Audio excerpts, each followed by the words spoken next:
This is my story of how I rode this boat across the Pacific Ocean. That's me, Cassidy. Come relive every unforgettable moment with me through the incredible highs and the intense lows during my 38 days, 9 hours, and 3 minutes at sea. Day 5. This was the first day out there. I said, I think this is going to be a day we all remember. and I will never forget the feeling of finally getting the green light from our weather router, Dawn, to head south. This meant that the wind and the waves would finally be with us, and we were absolutely cruising. Oh, we're going so fast. Elena and I, our top speed was 8.7 knots, which is cruising. I mean, we were surfing down this race. It was awesome. We were moving at 3 to 4 knots on average and surfing down some waves from 6 to 8 knots. It was so much fun. It felt so fast compared to what we were doing the previous 4 days. Spirits were just so high. There was a bit of a hiccup with our auto tiller though. All of a sudden it went on standby because it was overheating. So for this brief moment, we didn't have anything or anybody steering us. This caused our boat to turn back and pinned us parallel to the waves, which is a dangerous place to be because when your boat is parallel with the waves, it could result in a capsize or a knockdown. But it also meant that rowing became difficult again because the wind and the waves weren't with us anymore. It's quite a process to get the boat turned, and it requires all hands on deck, which meant the people who were on their off shifts unfortunately had to wake up and come out on deck. So we had 3 people rowing and 1 person steering to get the boat turned. Daggerboard out. Yep. Daggerboard out! Steer on one side and you'll slowly turn.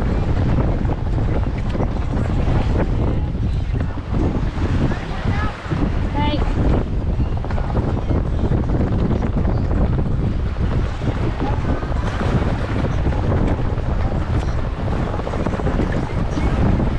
Ready? Alright, daggerboard. Got it?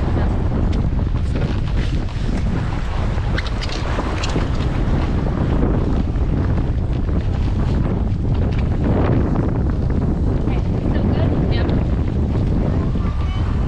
Okay. Okay.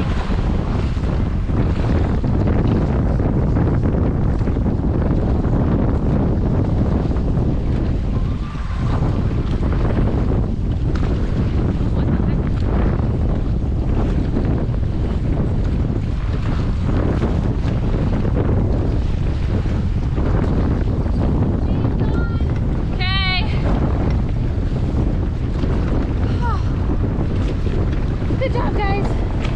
This was very tiring, and unfortunately we had to do it multiple times. The first time we were successful in getting the boat turned, we were so excited.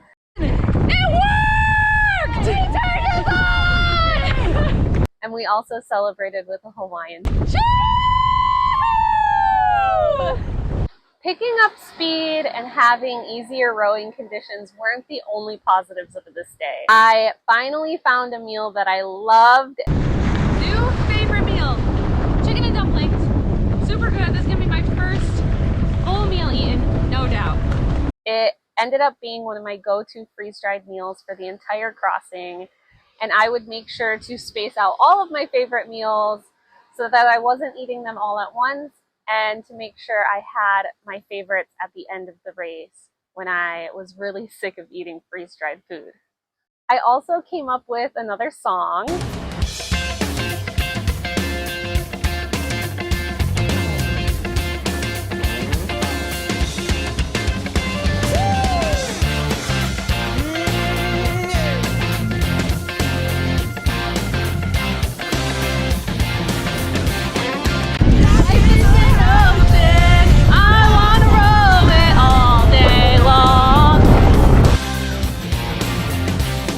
If you're going my way,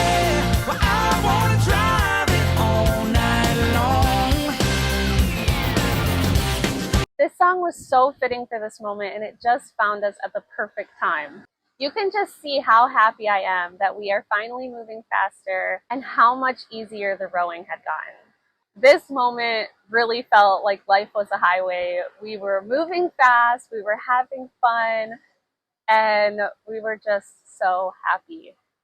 And during my favorite shift between 7 p.m. and 10 p.m., I started to realize that I was living a dream I didn't even know existed 2 years ago. This is something I mentioned a couple videos back, how it wasn't always something I recognized, and it took me a few days to come to terms with that. But when I did, I just remember letting that feeling take over, and I was just so happy. I don't have a specific clip from this moment, but in my notes from this day I wrote, I smiled from ear to ear the whole shift, just genuinely happy to be out here, in the middle of the Pacific Ocean, where most likely nobody else has ever been in this exact same spot. Something I was still getting used to, though, were the very big waves we were managing. Imagine being on top of a 30, 40 foot wave and seeing the next 30 or 40 foot wave behind it.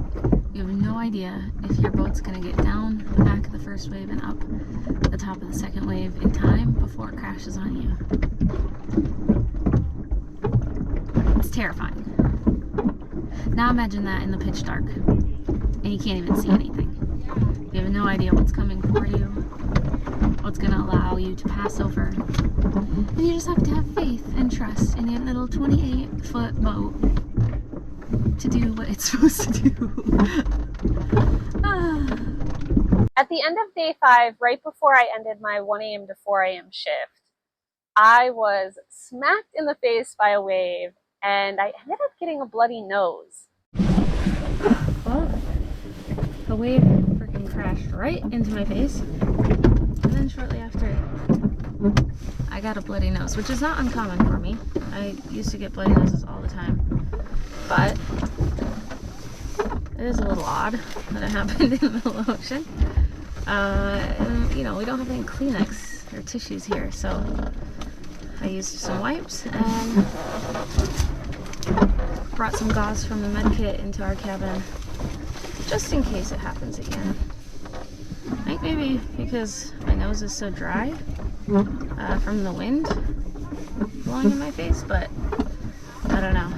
Hopefully that's the last of it. I didn't end up getting another bloody nose for the rest of the crossing, thankfully. And to wrap up day 5, we have our letters. This looks like a kid's handwriting, so I'm guessing it's one of my nieces or nephews. From my niece, Bella. And she says, "Hi, Sassy. I hope that you are safe, and I hope you see lots of cool stuff, and I can't wait to see you again. I love you with all my heart." And then day 5 from Trent.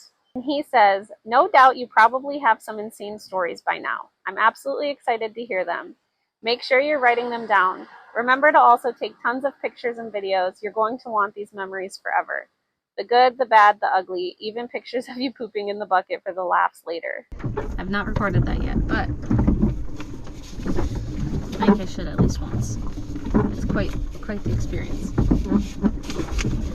Thank you.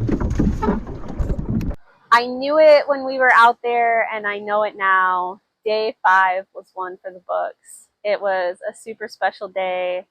One I will never forget. The feeling of just picking up speed and starting to go fast was so much fun.